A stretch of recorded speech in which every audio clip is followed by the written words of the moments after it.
오늘도 12개 상임위원회에서 국정감사가 진행되고 있습니다.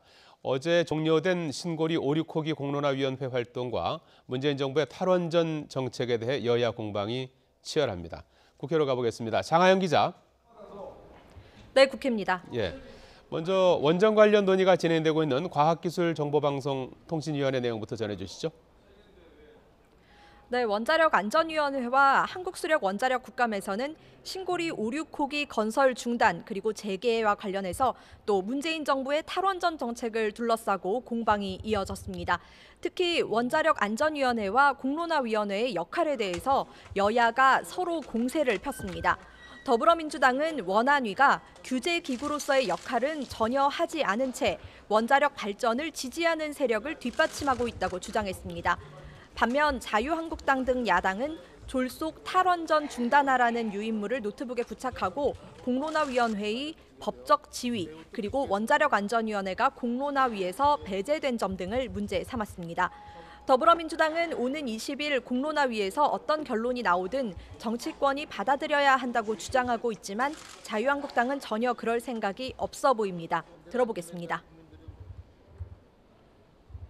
작년부터 지금까지 원자력안전위원회가 과연 규제기관으로서 기구로서 기능을 하고 있는가. 원안위원 비상임위원 중에 6명 중에 5명이 원자력 관련 전공자 다 저 원자력 핵공학 출신이에요. 에너지 100년 대계를 3개월 동안의 공론화 과정을 통해 비전문가들로 구성된 배심원단이 결정한다는 것은 말 그대로 졸속 행정의 극치로서 법치의 파괴이자 대통령의 직무유기입니다.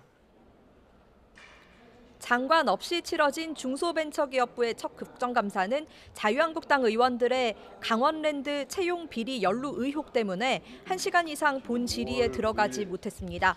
금융위원회 국정감사도 자유한국당의 문재인 정부 무능 심판이라는 유인물을 노트북에 부착한 걸 계기로 파행됐다가 재개됐습니다.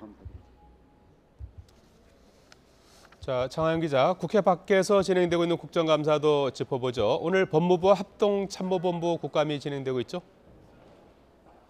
네, 국회 법제사법위원회의 법무부 국감에서는 이명박 정부 시절 국정원의 정치 개입 의혹과 관련해 이 전 대통령도 수사 대상이 될 수 있느냐는 정의당 노회찬 의원의 질의가 있었습니다.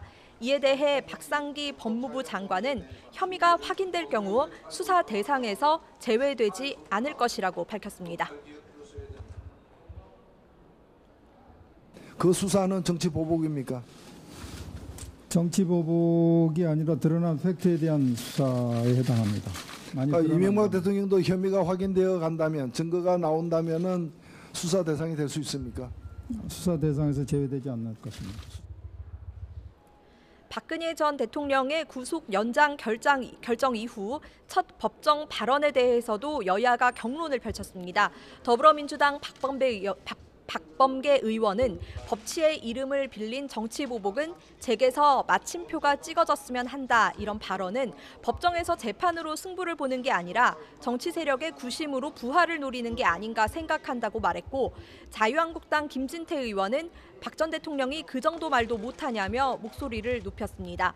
합동참모본부를 상대로 한 국방위원회 국감에서는 정경두 합참의장이 우리 군의 기존 작전 계획과 별도로 새 작전 계획을 구상하고 있다고 밝혔습니다. 지금까지 국회에서 YTN 장하영입니다.